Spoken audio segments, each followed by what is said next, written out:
Parece que el dinero tiene alas. Nunca hay suficiente. El curso Mayordomía Integral enfoca las finanzas desde una perspectiva bíblica. El maestro Andrés Panasiuk expone pautas para organizar su vida financiera.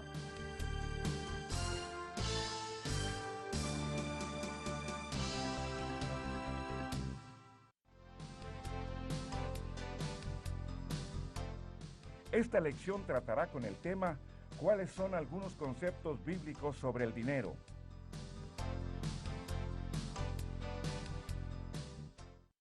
Donde esté nuestro tesoro, allí estará nuestro corazón. Y su corazón está donde esté el foco de su vida, donde estamos pasando nuestro tiempo, donde estamos invirtiendo nuestros talentos, nuestras capacidades, nuestra energía. ¿Dónde está poniendo usted su energía, su talento, su creatividad, sus capacidades personales, la fuerza suya? ¿Dónde está poniendo usted su juventud? ¿Dónde está poniendo usted su experiencia? ¿Dónde? ¿En su trabajo? Pues allí está su corazón. En su casa, pues allí está su corazón. En su relación con sus amigos, pues allí está su corazón. En su relación con Dios, pues allí está su corazón. Es una verdad bíblica profundísima. En segundo lugar, yo quisiera compartir con usted algunas cosas básicas que dice la Biblia sobre cuestiones de dinero. Yo no quiero hablar, no le voy a decir todo lo que dice la Biblia sobre cuestiones de dinero, porque la Biblia habla muchísimo sobre cuestiones de dinero. Yo quisiera que usted pudiera buscar a través de la concordancia sobre pasajes que hablan sobre cuestiones de dinero. Incluso existe un libro que justamente acaba de publicar Larry Burkett, si usted me permite, se llama La palabra con respecto a cuestiones de dinero. Y este libro es muy interesante, yo lo uso mucho para mis predicaciones. Si usted entiende el idioma inglés y vive en Estados Unidos especialmente, yo se lo voy a recomendar. Se llama The Word on Finances, Topical Scriptures and Commentary. Este es un libro que tiene justamente una especie de concordancia sobre temas que habla la palabra de Dios sobre conceptos financieros. Usted se sorprenderá de los cientos y miles de versículos bíblicos que hablan sobre cuestiones financieras, pero yo voy a hablar solamente sobre algunas cosas básicas que habla la Biblia en cuanto a conceptos financieros. Muchas veces las cosas que dice Dios con respecto a conceptos financieros son cosas que no están de acuerdo con los conceptos financieros que nosotros vemos en el mundo. ¿Y sabe qué? Está perfectamente bien. Está bien. Si usted es un experto financiero y me escucha decir algunas cosas en esta presentación y usted dice, pero eso no es lo que me enseñaron en la Universidad de Chicago, o en la Universidad de Buenos Aires, o en la Universidad de Lima, o en Guatemala, o en México, está bien. ¿Sabe por qué? Porque el Dios de este mundo es diferente al Rey de Reyes y Señor de Señores. El Dios de este mundo, dice la palabra de Dios, es Satanás. Y Él es el que ha tergiversado los principios eternos que ha colocado Dios con respecto a las finanzas. Y es muy probable que en muchos casos conceptos financieros bíblicos se opongan a conceptos financieros del mundo. Entonces no se preocupe, pero yo quiero darle 3 o 4 ideas con respecto a lo que dice la Biblia sobre cuestiones financieras. En primer lugar, quiero indicarle qué es la riqueza. ¿Qué es la riqueza?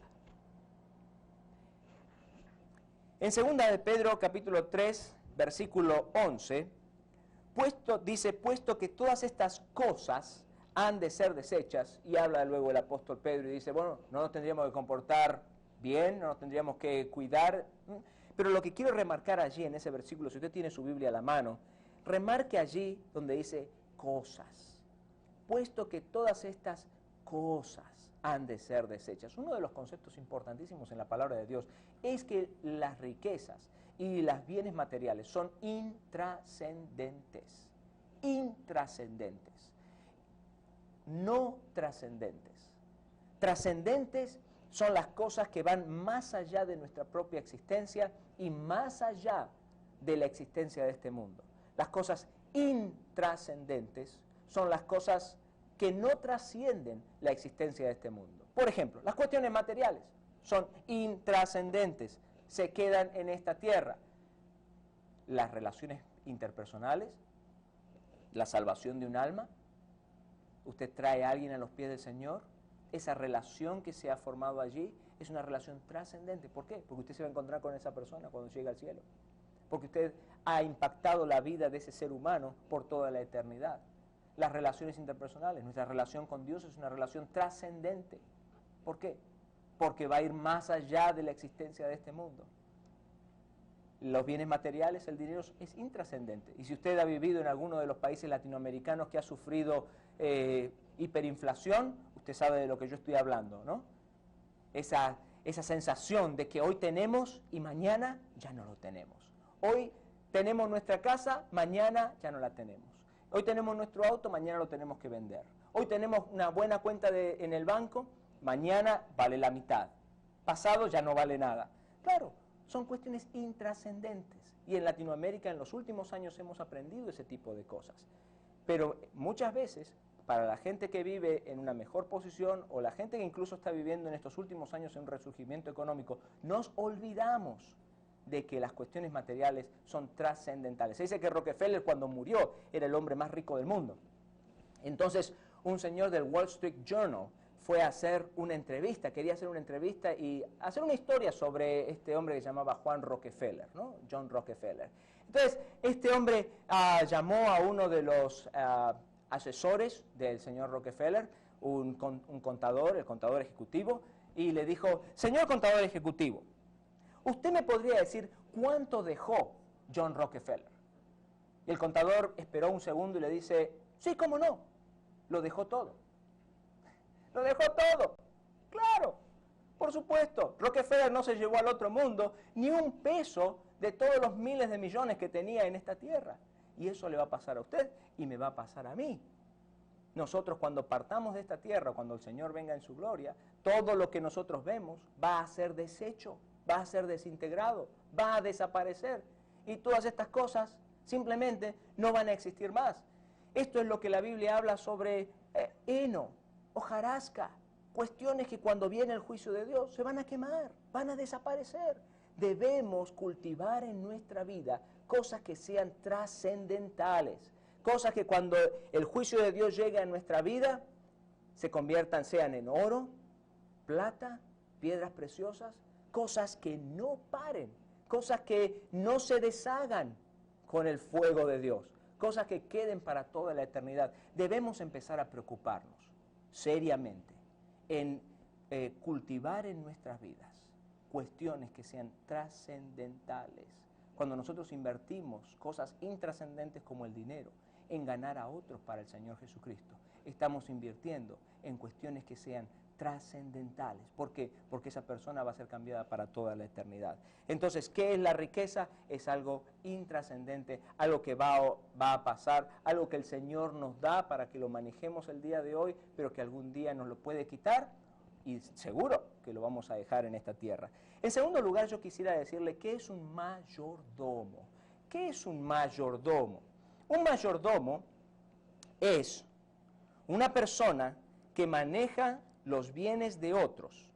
No simplemente manejamos las propiedades, nosotros simplemente manejamos las propiedades de Dios aquí en la tierra. Él nos puede confiar con mucho o con poco, pero bajo ninguna circunstancia nosotros tenemos el derecho de reclamar esos bienes materiales como nuestros.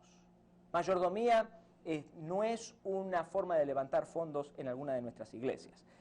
Mayordomía es un concepto bíblico, es un concepto que nos dice que usted y yo somos aquellas personas que estamos puestos por Dios para manejar sus bienes. Dios nos lo da. Él es el rey del universo. Él es el dueño de todo lo que existe. Él nos da nuestros bienes y nosotros los manejamos. Pero Él los da y Él los quita. ¿Se acuerda en el libro de Job? Cuando Job perdió todo, miró a su esposa y dijo: Dios dio y Dios quitó. Sea el nombre de Dios alabado. Claro, Dios dio y Dios quitó. ¿Y por qué estaba conforme Job con esta situación? Porque él entendía que él era solamente un mayordomo en el plan de Dios. Y Dios era el verdadero dueño de las cosas. Es como cuando usted va al banco. Usted lleva su dinero al banco, ¿no es cierto? Deposita ese dinero en una cuenta de banco, por ejemplo, en una cuenta de cheques. Y luego el banco le da a usted un talonario de cheques, una chequera. Entonces usted tiene ese dinero en el banco, tiene su chequera y usted llega a un acuerdo con el banco. El banco tiene ciertos derechos. Por ejemplo, tiene el derecho de invertir su dinero. Tomar el dinero y ponerlo en acciones, comprar casas y venderlas, manejar su dinero. Número 2, tiene el derecho de prestárselo a otra gente. Si usted está en un banco que tiene una tarjeta de crédito, por ejemplo, ese banco puede enviar ese dinero a su sección de tarjetas de crédito y puede prestar ese dinero y cobrar intereses por el dinero que la gente esté manejando, que esté prestando del banco. En tercer lugar, tiene el derecho de cobrarle a usted ciertos cargos por trabajo que usted pida al banco. Por ejemplo, si usted va y le pide una carta al banco, si usted va y pide su cuenta, su balance, en un momento que no corresponde del mes, pero usted quiere hacer un estudio especial el banco puede que le cobre algunos cargos por esos gastos extras que ellos hacen en servirle a usted. Pero por otro lado, el banco tiene un compromiso, y ese compromiso es a devolverle a usted cada centavo de dinero que usted necesite, cuando usted lo necesite. No cuando el banco quiera, cuando usted lo necesite. Entonces usted escribe un cheque, se lo da a don José va, lo deposita en el banco, y el banco le tiene que pagar a don José el dinero suyo que dice allí en ese cheque. El banco no le puede escribir a usted una carta uno de estos días y decirle, mire, nos gusta su dinero, realmente nos encanta su dinero, nos hemos enamorado de la cantidad de dinero que usted ha depositado aquí, por favor, no escriba más cheques. No puede decir eso. Sería una locura. Usted lo que haría es encontrar la comisaría más cercana, el policía más cercano, e irse al banco. ¿No es cierto? ¿Por qué? Porque el dinero que está ahí, a pesar de que está ahí, a pesar de que está siendo invertido, a pesar de que está siendo prestado, todavía le pertenece a usted. Usted es el dueño de ese dinero y cuando usted lo quiera, usted puede ir y sacarlo. Pues lo mismo ocurre con Dios. Dios le da a usted y a mí los bienes materiales para que los invirtamos, para que los manejemos, para que los prestemos, para que hagamos más dinero con ellos, pero no está esperando de que nosotros empecemos a decir que esos bienes materiales son nuestros. Sería una locura. Él dio y Él quitó. Yo tengo un pastor asesor, un pastor asociado, muy buen amigo mío, con el que hemos trabajado durante muchos años juntos. Hicimos un buen equipo de trabajo. Y un día su hija de 17 años, yendo para la escuela, pasó por cerca de su padre y le dijo, papi, nos vemos, ¿eh? Y el papi lo miró así y le dijo, ok, te veo en el almuerzo, ok. Y nunca volvió. Ella nunca volvió. Volviendo a su casa ese día, un autobús escolar la atropelló. Y fue un dolor tremendo para nuestra vida. Tremendo. Pero Dios dio y Dios quitó. Ese era el momento de que ella se tenía que encontrar con el Señor. Dios le dio a él y a usted y a mí nuestros hijos para que los cultivemos, para que los criemos, para que los amemos, para que trabajemos en sus vidas, para que volquemos de nosotros mismos nuestras personalidades, nuestro amor a Dios sobre ellos. Y un día Él puede decir, yo quiero ese hijo de vuelta. ¿Por qué? Porque Él es el dueño. Él es el Rey y el Señor. Entonces, nosotros somos simples mayordomos. ¿Se acuerdan lo que dice el Salmo 24, 1 y 2? Salmo 24, 1 y 2 dice, de Jehová es la tierra y su plenitud, el mundo y los que en él habitan, porque Él la fundó sobre los mares y sobre los ríos la afirmó. De Jehová es la tierra. No solamente la tierra, es su plenitud. Todas y cada una de las cosas que existen en la tierra son de Jehová, son de Dios. Y luego dice, el mundo y los que en él habitan. Los que en él habitan somos usted y yo. Entonces, todo lo que existe en esta creación es de Dios. ¿Por qué? Porque Él la fundó sobre los mares. ¿Qué quiere decir eso? Porque Él la formó. Somos de Él porque Él nos creó. Somos de Él porque Él nos formó. Y a usted, le guste o no le guste, esté de acuerdo o no esté de acuerdo, usted tiene que aceptar de que usted es criatura de Dios. Usted le pertenece a Dios, sus hijos le pertenecen a Dios y todo lo que usted tiene le pertenece a Dios. En tercer lugar, yo quisiera ver qué promesas tiene la palabra de Dios para nosotros. ¿Qué promesas tiene Dios para nuestras vidas? Dios tiene preciosas promesas. ¿Sabe cuántas promesas tiene Dios para usted sin que usted tenga que hacer absolutamente nada? Ninguna. Ninguna. Dios tiene miles de promesas en la Biblia, pero ninguna de ellas se aplica a usted a menos que usted se apropie de ellas, a menos que usted las tome y las haga suyas. Ninguna promesa llega hasta usted a menos que usted cumpla ciertos prerequisitos. Las promesas de Dios, contrario a la salvación de Dios. La salvación, aquí no estamos hablando de la salvación. La salvación es sola gratia, sola fide. Solo la gracia, solo por la fe. Aquí no estamos hablando de la salvación de Dios que nos viene por gracia, por medio del Señor Jesucristo, gratuitamente, sin trabajo alguno, por la fe en el Señor Jesús. Estamos hablando de las promesas de Dios. Las promesas de Dios, en muchísimos casos, en todos los casos, vienen pegadas a un prerequisito. Y ese prerequisito es el prerequisito de la obediencia. Si usted mira en el Antiguo Testamento, el Señor Jesucristo le dice al pueblo de Israel, ¿ok? ¿A quién quieren ustedes servir? ¿Quieren ustedes servir a los dioses de los amorreos, a los dioses de esta tierra, a los dioses de los cananitas, a los dioses que son falsos? ¿O quieren ustedes servirme a mí, al único Dios verdadero? Y luego les dice, bueno, si ustedes van a servir a aquellos, van a ser malditos. Y si me sirven a mí, van a ser benditos. Si me sirven a mí y siguen mis preceptos, van a ser benditos por mí. Mucha gente es como en un partido de fútbol. Imagínese usted una estrella del fútbol, o una estrella del básquetbol, o una estrella del béisbol, o de la natación. Si una gran estrella de la natación, del béisbol, del fútbol, rompe una regla de juego, ¿usted qué cree que le van a cobrar? Le van a cobrar falta, ¿no es cierto? Le van a cobrar la falta. No importa que esa persona sea una persona muy conocida en el fútbol o en el básquetbol, le van a cobrar falta, porque ese famosísimo jugador rompió una regla. Pues hay muchos cristianos que quieren jugar a la vida cristiana y a la vida financiera cristiana sin reglas. No reglas. Y se enojan. Se enojan cuando Dios les cobra falta. Se enojan cuando Dios no les bendice.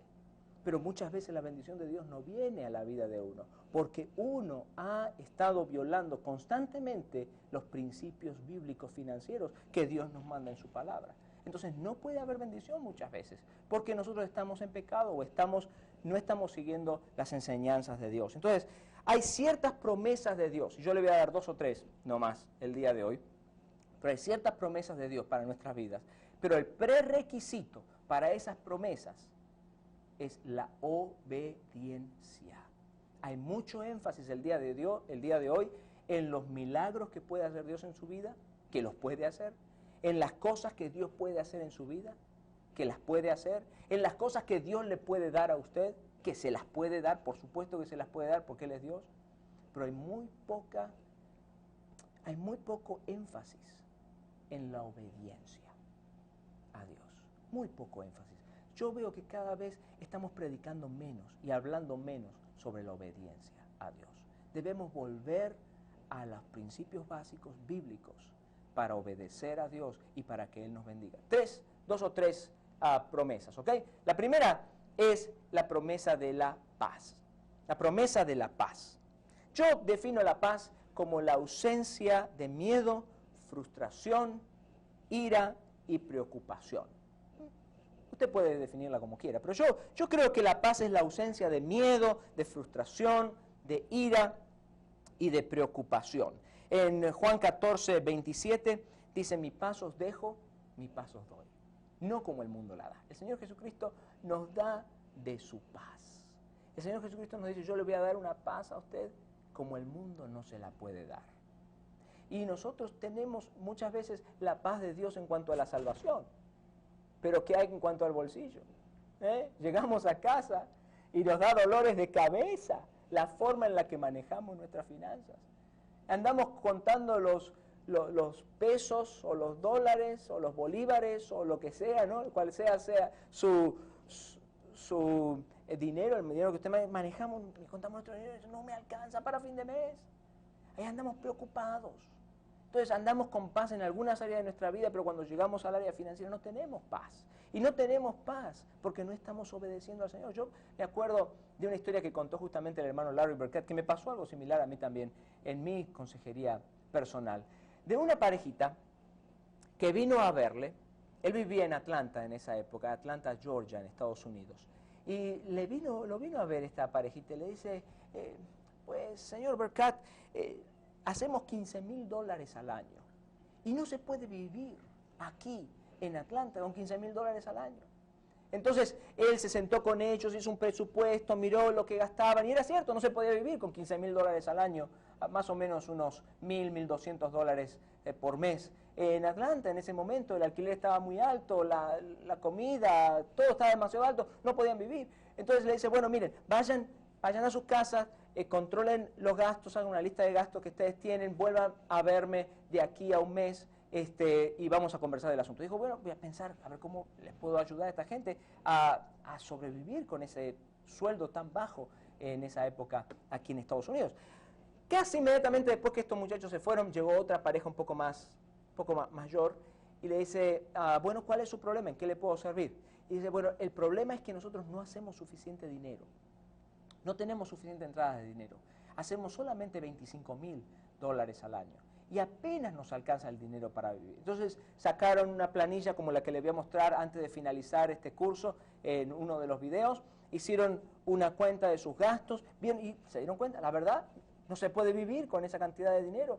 No alcanza el alquiler, el auto, los gastos, los seguros, todas las cosas que hay que pagar, la ropa, la comida tan cara. No les alcanzaba para vivir. Y entonces le dice, bueno, vayan y les mandó a hacer lo mismo, ¿no? Controlen sus gastos durante todo este mes, fíjense en qué están gastando, el mes que viene lo vemos. Casi inmediatamente llegó otra pareja, un poco más mayor ya, y le dice, hermano Burkett, tenemos serios problemas. Y le dice, bueno, ¿cuál es su problema? Y el problema es que no hacemos suficiente dinero para vivir. Bueno, ¿cuánto hacen? $75,000 al año. Y es cierto, y no podían vivir con los $75,000 al año. Pero si usted toma a estos $75,000 que hacía esta tercera pareja y se los da a los que hacían los $15,000 que hacían aquí en la primera parejita, estos que hacían $15,000 al año, ahora con $75,000 iban a pensar que era la pareja más rica de Atlanta. Iban a estar contentos de la vida. Pero ¿sabe qué? En 2 o 3 años ellos se iban a acostumbrar al nivel de gastos. Su nivel de gastos iba a subir a su nivel de entradas e iban a estar en el mismo lugar donde estaban 2 o 3 años atrás con $15,000. Y fíjese usted, cuando usted se casó, mírese usted a sí mismo, cuando usted se casó, fíjese cuánto ustedes gastaban y cómo vivían, y cuánto ustedes hacen ahora, y cuánto viven, cómo viven.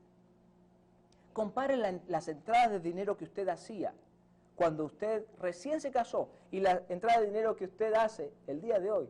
Y usted se va a dar cuenta que, pero ¿cómo es posible que hemos crecido en nuestras entradas de dinero y sin embargo todavía no nos alcanza para vivir?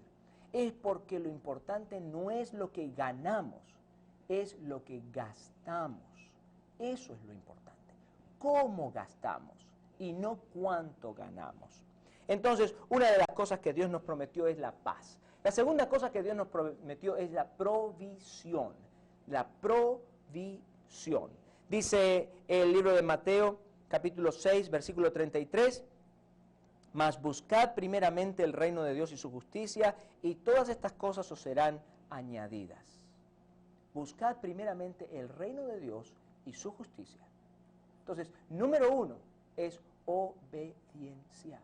Número 1 es buscar el reino de Dios. Y el Señor dice, yo te voy a bendecir, yo te voy a proveer, yo te voy a dar lo que tú estás necesitando. Pero en primer lugar, tú tienes que obedecerme, tienes que buscar el reino de Dios. Entonces, existe paz para nosotros, existe la provisión de Dios para nosotros. Pero debemos dejar nuestras vidas en las manos de Él, debemos reconocer su soberanía en nuestras vidas. Debemos reconocer que Él es el dueño y nosotros somos los mayordomos y debemos buscar en primer lugar el reino de Dios y su justicia antes de que las otras cosas sean añadidas. Finalmente, en tercer lugar, la tercera provisión de Dios es la prosperidad. Pero esta no es la prosperidad de que estamos escuchando hablar en muchas de nuestras iglesias el día de hoy. No es el mensaje de la prosperidad que se escucha por allí en ciertos vínculos o círculos evangélicos.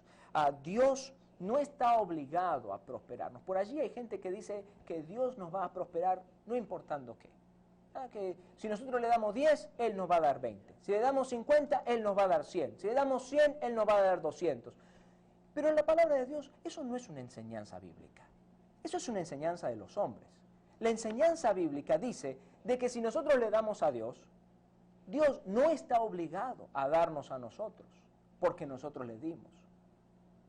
Yo me acuerdo la historia de un pastor en Florida que lo llevaron a la policía, lo llevaron preso y lo juzgaron porque un miembro de su iglesia había estado aportando a la iglesia con cierta regularidad ciertas cantidades de dinero bastante grandes, y como el pastor predicaba, bueno, si tú das 100, Dios te da 200, y si tú das 500, el Señor te da 1000, él había estado dando una buena cantidad de dinero y como al cabo de 2 o 3 años no había recibido ni un penny de vuelta, ni un centavo de vuelta en su bolsillo, lo llevó a juicio al pastor.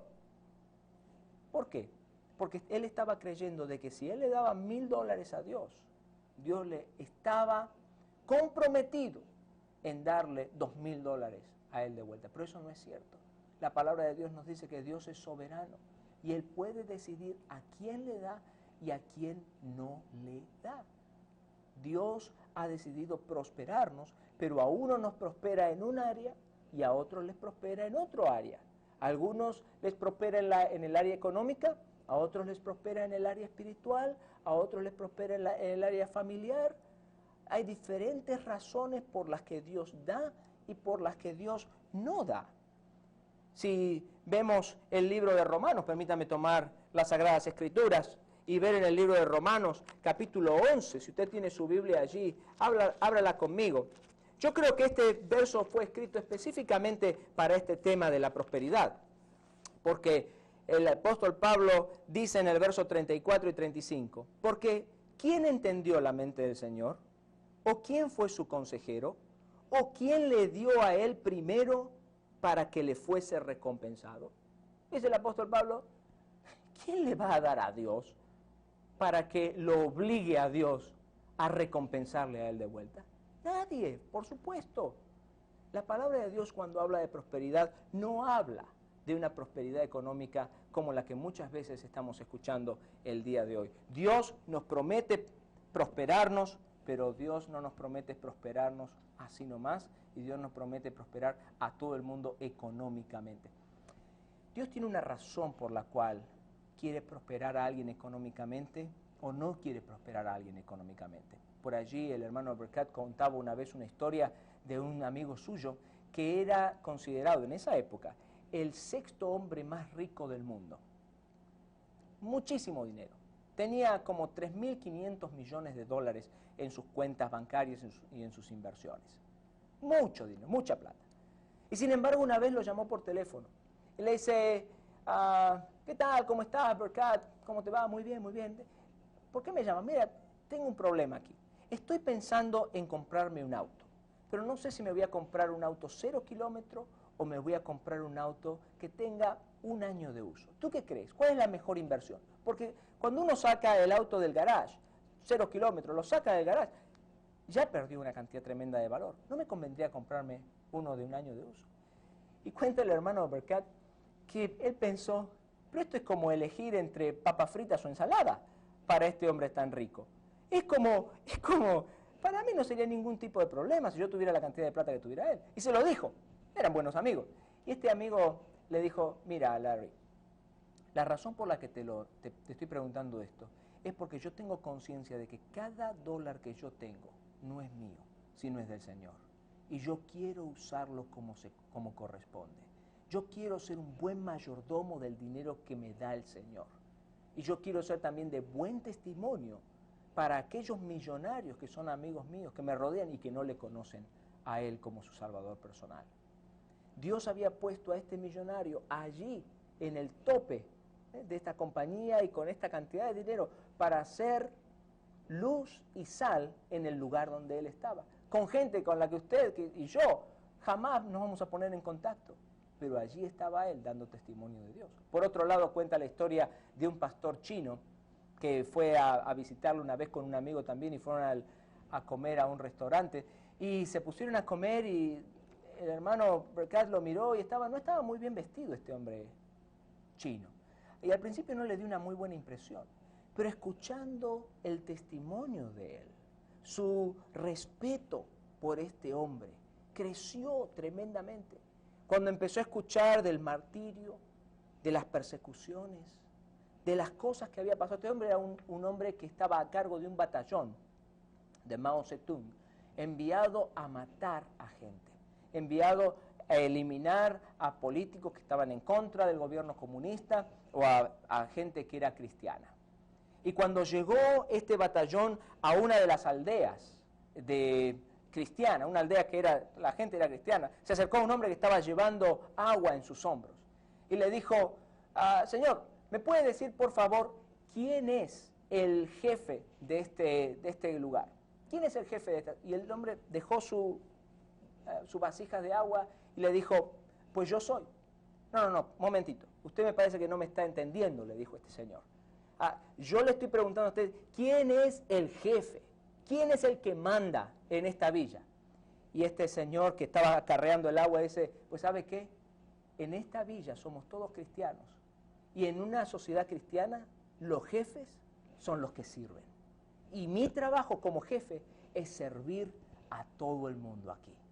Y le impresionó tanto que se quedó a estudiar, a mirar a estos cristianos y se convirtió al Señor. Y convertido volvió a Pekín y a la capital de China, ¿no? Beijing en esta época. Volvió a la capital de China a contarle a los otros amigos suyos y militares sobre lo que había ocurrido en su vida. Pues, ¿usted se imagina lo que le pasó?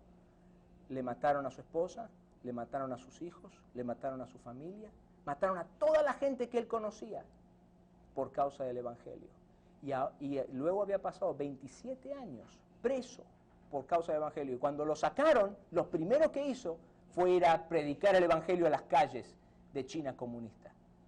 Dios nos da mucho o nos da poco, pero con un propósito.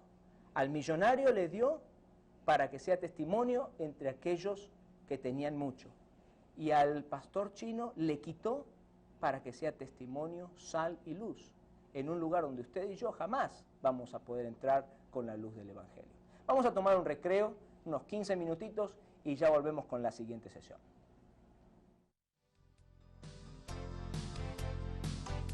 Hasta aquí la lección de hoy. Le animamos para poner en práctica los conceptos financieros impartidos para llegar a ser un mayordomo fiel de los bienes que Dios le ha confiado.